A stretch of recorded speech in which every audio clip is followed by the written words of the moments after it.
libações de sangue, e os meus lábios não pronunciarão o seu nome. O Senhor é a porção da minha herança e o meu cálice. Tu és o arrimo da minha sorte.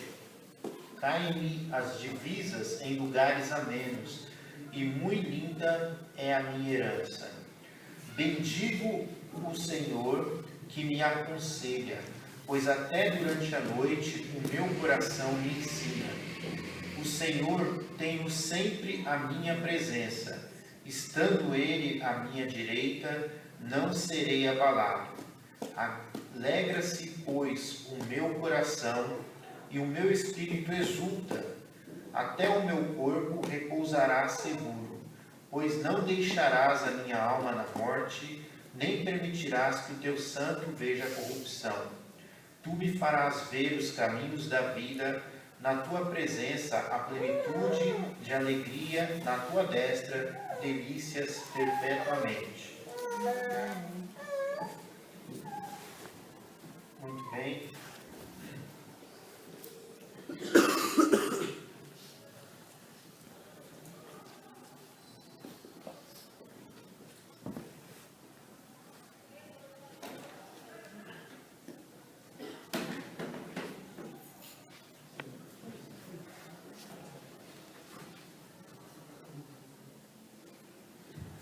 Vou aproveitar aqui o recurso que nós temos aqui, né?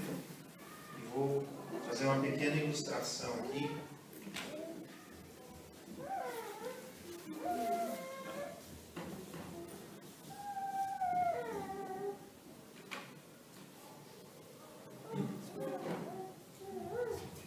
Quando o povo de Deus, os judeus, os israelitas, chegaram na Terra Prometida, eles receberam, então, a repartição da terra, né?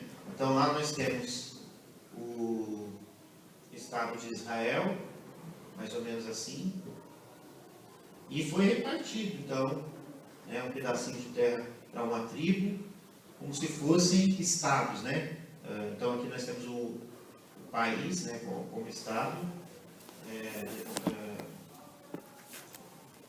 estado civil, no caso, reino, e foi dividido em 12 pedaços, vamos dizer assim.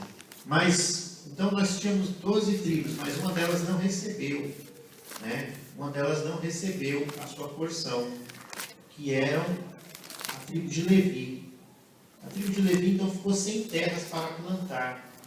E eles eram os sacerdotes, então, e eles eram sustentados pelo resto do povo. Eles não tinham terra, não tinham trabalho. O único trabalho deles era cuidar da casa do Senhor, que era a tenda, né? Que era uma barraquinha que era construída no meio do deserto, no caso, barraca mesmo.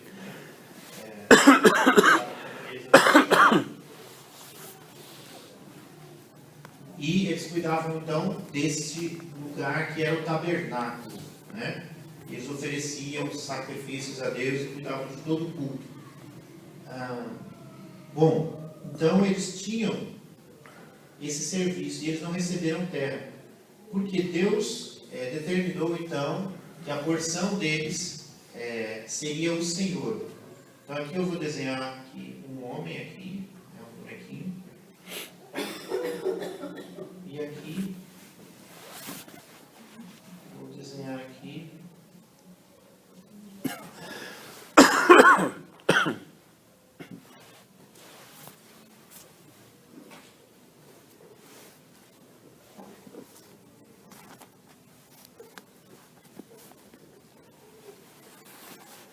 Deus, vamos representar assim, de maneira figurada. E vamos deixar assim, já basta.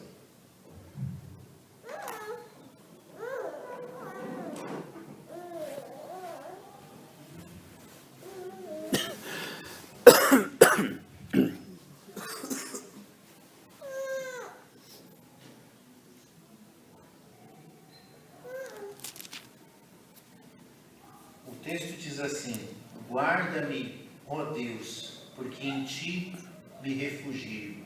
Então, vocês vendo aqui essa caricatura, vocês podem imaginar então Deus nos protegendo, nos abraçando e nos colocando ali em seu colo. É dessa maneira que nós temos que nos comportar, dessa maneira que Davi imaginava. Davi, existia a Arca da Aliança, que era uma caixa, e haviam ali 2 anjos. E eu precisaria desenhar de novo. Então, aqui a gente começou, então a gente vai até o final. Então tinha a Arca, e aqui tinham 2 desenhos aqui de anjos, 2 figuras. E aqui, eu já expliquei isso outras vezes para os irmãos.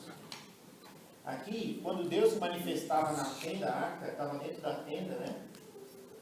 Dentro da tenda. Quando Deus descia, Shekinah formava uma coluna de fogo, enchia de fumaça em volta, ponto de ninguém conseguir ver. Então, Shekinah, forma teológica que os judeus arrumaram, parece que não existe essa palavra na Bíblia, tá? Então, aqui no meio da arca, aparecia uma bola de fogo, e Deus se manifestava, então, ali. Essa era a forma de Deus se manifestar. Então, da mesma forma que existia no monte, lá com Moisés, a sarça ardente, que era uma planta que pegava fogo, depois foi construída a arca, Deus manifestava também de uma forma especial aqui no meio dessas figuras desses 2 anjos. E o salmista Davi, em determinado salmo, que agora eu não me lembro exatamente, ele desejava estar aqui, sentado aqui, justamente como se estivesse ali, preso nos braços de Deus. E isso é importante, porque nós estamos falando aqui do salmo escrito por Davi, e ele é cheio de emoção e cheio de figuras. E nós precisamos tentar entender um pouco essas figuras. Então, Davi tinha esse desejo profundo de estar na presença de Deus, a ponto de se sentir abraçado e protegido por Deus. Quando ele diz, então, guarda-me, ó Deus, porque em ti me refugio, sempre que Davi pensava em se refugiar em Deus, ele pensava em estar protegido por Deus, literalmente, como um filho é protegido por um pai. Ele desejava estar ali, bem no centro de toda a santidade de Deus, lá no meio do templo, que eles tinham, que chamava o tabernáculo, que era a tenda da revelação de Deus, bem lá dentro, no Santo dos Santos, onde a arca era guardada, como se fosse assim, tivesse uma cortina, onde as pessoas comuns não têm acesso. E o sumo sacerdote entrava uma vez por ano dentro dessa cortina. E Davi queria estar lá dentro, onde estava a arca, e está lá centrado, bem lá, no mais próximo de Deus. E ele diz assim: digo ao Senhor, tu és o meu Senhor, outro bem não possuo senão a ti. Davi, ele era da tribo de Judá, ele não era levita, ele era o rei de Israel, mas ele tinha essa ideia, esse desejo, essa vontade de ministrar na casa do Senhor, tanto que certa vez, como já foi pregado outro dia, ele conduziu a procissão que levava a casa do Senhor como um ofício de sacerdote. E Davi queria ter a mesma comunhão, né, que o sacerdote tem com Deus. Então, ele era um membro comum do povo, uma autoridade civil, vamos dizer assim, mas ele também tinha essa comunhão com Deus, desde lá dos campos, onde ele apacentava ovelhas e dedilhava a harpa. Ele sempre cresceu diante de Deus uma comunhão profunda, e os salmos são compostos, são retratos, são resultados dessa comunhão que ele tinha com Deus. Então assim ele pôde profetizar e escrever aquelas músicas. Não eram músicas feitas simplesmente da cabeça ou das emoções dele, mas do mais profundo, do mais íntimo do coração, da sua espiritualidade, do seu contato com Deus. Tanto que Jesus chama Davi de profeta, e esses salmos estão escritos na Bíblia, e eles revelam a respeito de Jesus. Como este salmo aqui, nos últimos versículos nós vemos uma referência profética a Jesus, falando que o corpo de Jesus não passaria por corrupção, que Deus não ia deixar ele, o corpo dele se decompor, mas que ele o ressuscitaria antes disso. Bom, Davi então tinha essa comunhão profunda, e ele sempre expressa isso nos Salmos, e ele traz isso para nós. E nós precisamos então aprender um pouco disso com Davi. Nós temos que ter esse desejo que Davi tinha, e essa intimidade, esse relacionamento que ele tinha com Deus. Davi não tinha vergonha, ele não tinha temor, ele não tinha, como nós vamos dizer assim, dificuldade de estar pensando dessa maneira como ele estava, sentado ali na arca, ali nos braços de Deus. Ele não tinha problemas com isso. Talvez muita gente fale assim, não, Deus é santo e se mantém distante, mas Davi não. Davi ele pensava que Deus é santo, mas eu quero estar perto. E ele continua, digo ao Senhor, tu és o meu Senhor, outro bem não possuo, senão a ti somente. Quanto aos santos que há na terra, são eles os notáveis, nos quais tenho todo o meu prazer. Então Davi tinha prazer em todas essas pessoas que tinham esse contato íntimo com Deus. E ele queria também ser uma dessas pessoas, né? E ele dizia, eu não tenho outro bem senão somente a ti. Nos dias de hoje, nós estamos trocando essa intimidade com Deus por várias outras coisas. E nós temos muitos outros bens além de Deus. E isso não é bom. Nós devemos fazer como Davi. Se tem algo que importa para nós, onde nossa mente está orientada, é comunhão com Deus, é intimidade com Deus. Muitas são as penas dos que trocam o Senhor por outros deuses. Não oferecerei as suas libações, o sacrifício de sangue, os meus lábios não pronunciarão o seu nome. Naquela época existia aquela idolatria. As pessoas então se afastavam de Deus e buscavam outro Deus.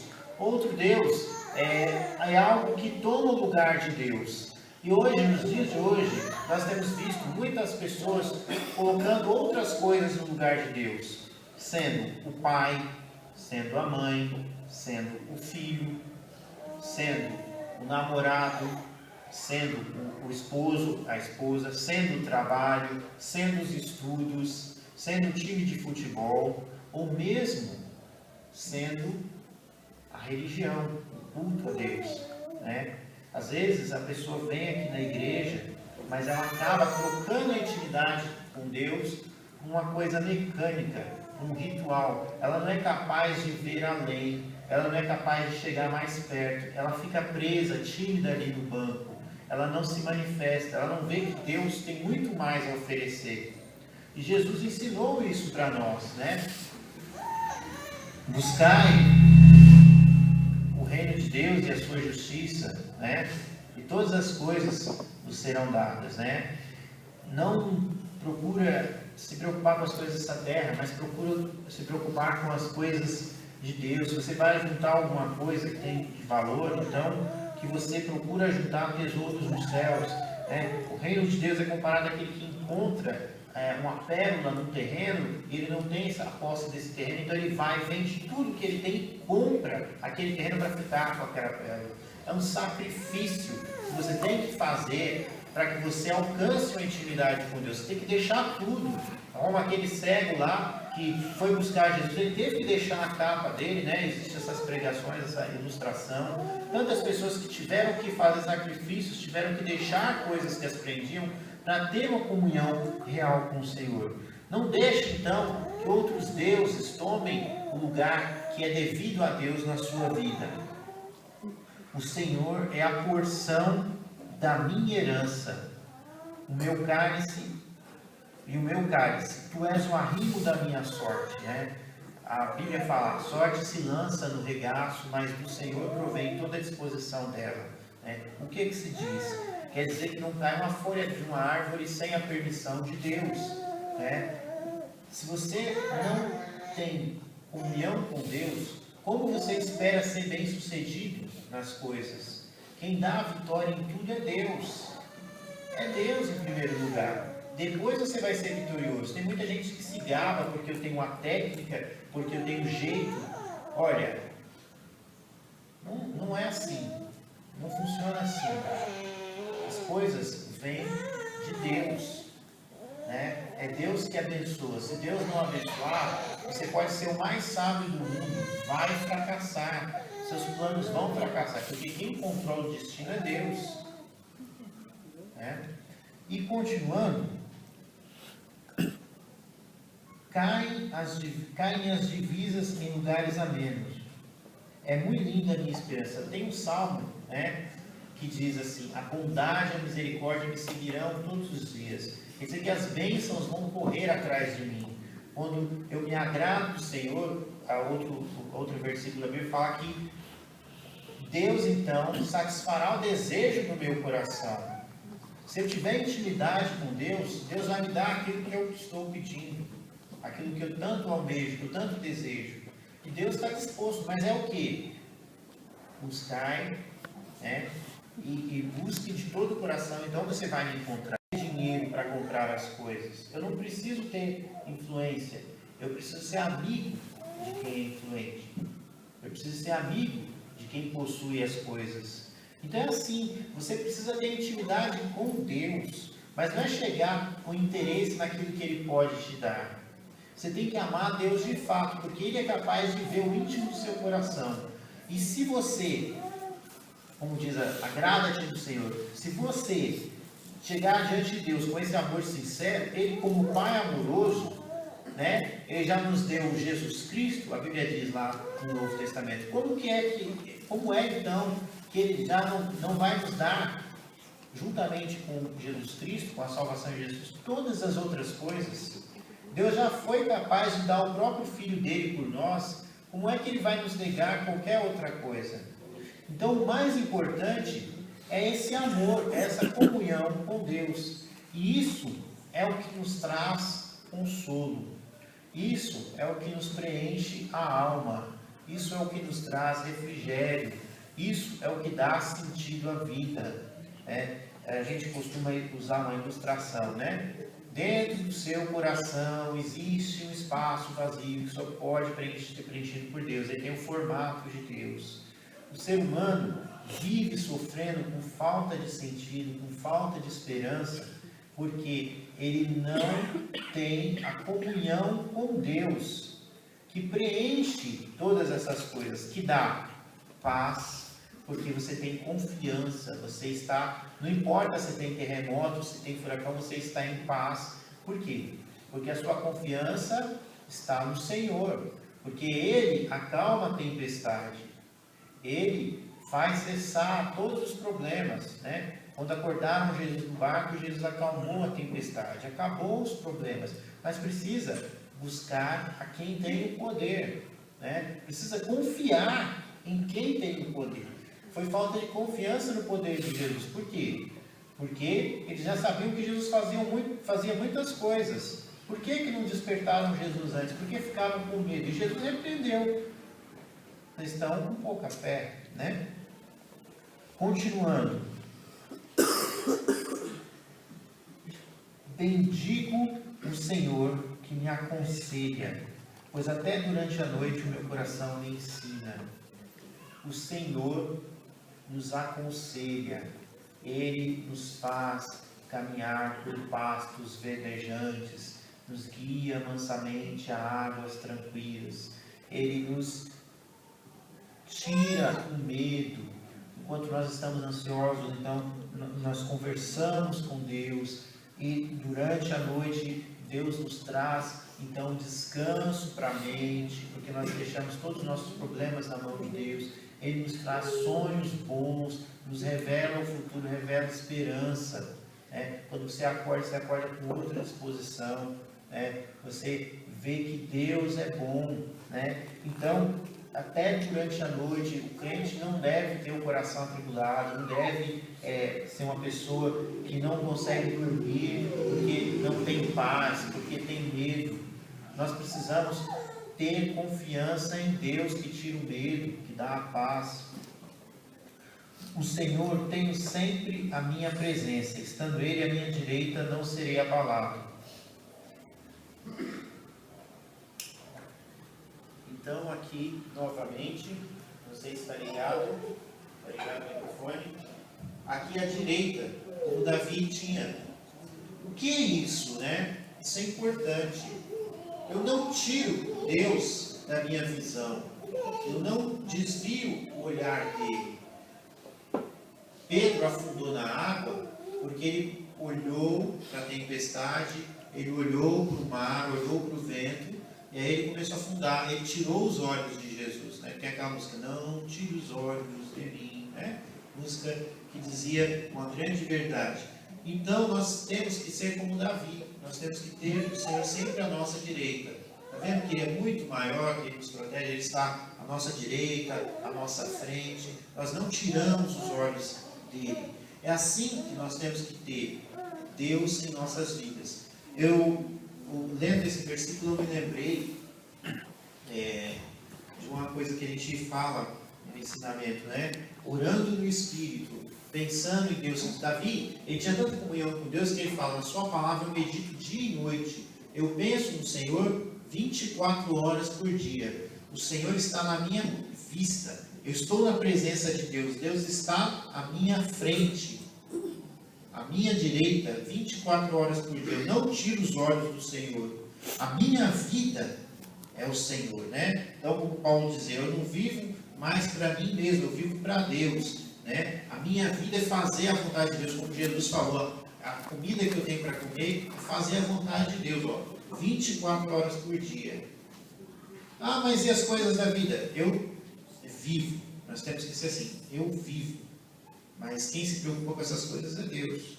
Eu vou fazendo. Quem vai abençoar é Deus. É lógico que eu vou usar a inteligência, vou pedir conselhos para Deus. Agora, o resultado é de Deus. Eu não conversei com Ele, já não combinei com Ele. Ele garantiu, Então eu não vou me preocupar, é com Ele.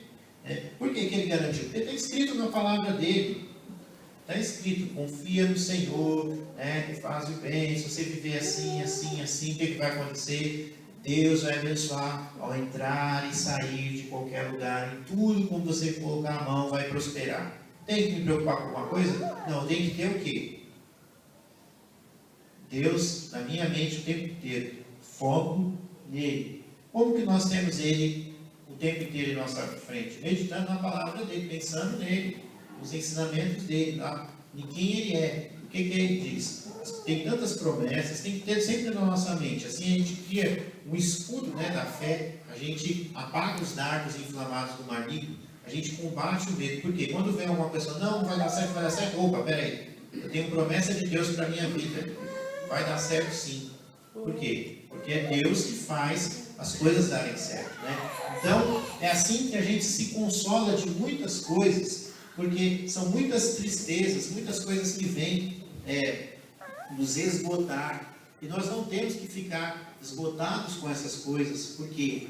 Porque quem se preocupa com elas, quem tem que se preocupar com elas é nosso Deus, e nós nos preocupamos com o quê? Com Ele, em agradar a Ele, em viver para Ele.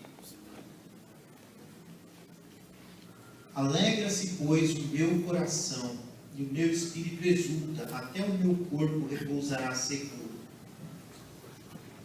Diante de tantas lutas que Davi era um guerreiro, ele passava por momentos difíceis, é verdade, tem salmos que expressam isso, mas apesar desses momentos difíceis, ele tinha segurança, e ele foi uma pessoa que compôs hinos de louvor a Deus, e até da tristeza, até das lágrimas, ele compôs hinos que expressassem a grandeza de Deus, né? Então até a tradição judaica é assim, você nunca pode terminar com algo ruim, você sempre tem que terminar com o fechamento de que vai fechar tudo positivo, né? Então, Davi contava toda uma história e falava, não, isso é tristeza, mas ainda bem que eu tenho o Senhor. Fechou. Então era assim, apesar de tudo, alegria, como lá vai dizer no Novo Testamento, estamos contristados, mas não destruídos, estamos assim, mas não acabados, nós sofremos, mas ainda estamos alegres, ainda temos forças. Paulo e Silas na prisão, né, presos, mas louvando a Deus, orando a Deus, né? Então nós temos que ser assim. Quando nós estamos com essa comunhão com Deus, a nossa vida expressa o quê? Paz. Expressa o quê? Alegria. E isso é o quê? Para o mundo. É testemunho. Mas aquela pessoa é sempre feliz, aquela pessoa está sempre em paz, não se preocupa com nada. Ela não é gananciosa. Por quê? Por quê? Porque o nosso foco está aqui, ó, em Deus. Em Deus. Nossa preocupação é agradar a Deus, né? Então, tudo Ele faz por nós, né? Na Bíblia fala também outro versículo. Eu nunca conheci, nunca se ouviu falar entre as nações, em qualquer povo, um Deus em que as pessoas não sirvam a esse Deus. Mas esse Deus é que serve as pessoas. E é o que está escrito lá na Bíblia, né? Esse versículo está falando isso, que um Deus que trabalha para aquele que confia nele. Então, o nosso Deus, ele é diferente, né? Ele não está ali para ser adorado simplesmente, mas Ele quer o quê? Que você o busque para que Ele possa te abençoar. A motivação dele é amor. Ele quer te abençoar, mas existe a necessidade de você querer ser abençoado. Vocês já perceberam na Bíblia, na história de Jesus, que sempre as pessoas buscam a Jesus, que Jesus não vai simplesmente buscando as pessoas? Jesus chega assim para as pessoas e ele para assim na frente das pessoas, está vendo que a pessoa está acabada, está destruída, que a pessoa precisa, e Jesus tem o poder. Aí Jesus pergunta, você precisa de alguma coisa? É mais ou menos isso. Ele quer que a pessoa se manifeste. E Jesus podia sair curando, mas ele não. Ele espera o quê? Ele chega lá para o moribundo lá, aí ele está lá vendo todo mundo mergulhar no tanque e ser curado, e Jesus está vendo que ele está na fila, está esperando lá para poder entrar no tanque, e Jesus ainda pergunta para ele, né?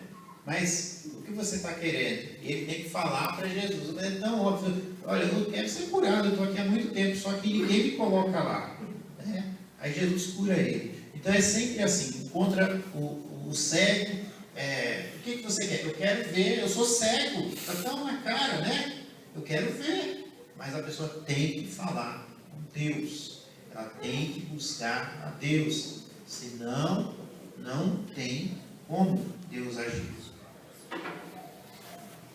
E concluindo, nós temos esse último versículo, né?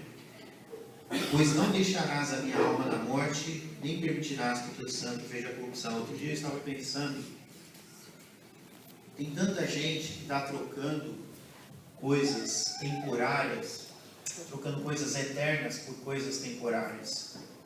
Nós não podemos ser assim. Nós que vivemos para Cristo, que buscamos a Deus, nós trocamos aquilo que é temporário por algo eterno. A nossa busca por Deus é por aquele mundo que vai vir, é por aquela vida que vai vir. Então nós nos consolamos naquilo. Então o que eu quero dizer para você, meu amado irmão, minha amada irmã, não fique procurando a cura temporária. Busque a imortalidade, porque você vai envelhecer e depois você vai morrer. Não fique procurando cura, porque a cura vai ser temporária, e você vai envelhecer e vai morrer. Procure a imortalidade em Deus. Deus vai te dar muito mais do que só uma cura. O que Ele tem prometido para você, o que Ele tem desejado para você é muito mais do que você está pensando, do que você está pedindo. Então, busque a Deus e Ele vai te dar vida. E nós não ficaremos na sepultura como Jesus não ficou. A nossa esperança em Deus, ela reflete na vida de Jesus. Jesus, Ele nos deu uma vida como exemplo. Nós não podemos falar que Deus é um Deus que não sabe dos nossos sofrimentos, porque Ele encarnou como ser humano, viveu como nós, sofreu como nós, enfrentou o sol, enfrentou chuva, enfrentou o frio, sofreu, trabalhou, né? Fez de tudo, né? Jejuou, tudo, passou por todas as dificuldades, humilhações, açoites, todos os sofrimentos, até a morte. Então Deus entende a nossa vida e Ele sabe do que nós precisamos. Jesus deu um exemplo. Olha, Está vendo os passarinhos? Estão vendo os passarinhos? Deus cuida para que haja alimento para eles. Se vocês não valem muito mais do que os passarinhos, por que vocês estão preocupados com o que vocês vão comer, com o que vocês vão vestir? Se Deus alimenta os passarinhos, cuida da natureza, por que Ele não vai dar tudo para você? É falta de relacionamento com Deus. Nós precisamos ter relacionamento. E para ter relacionamento precisa ter confiança.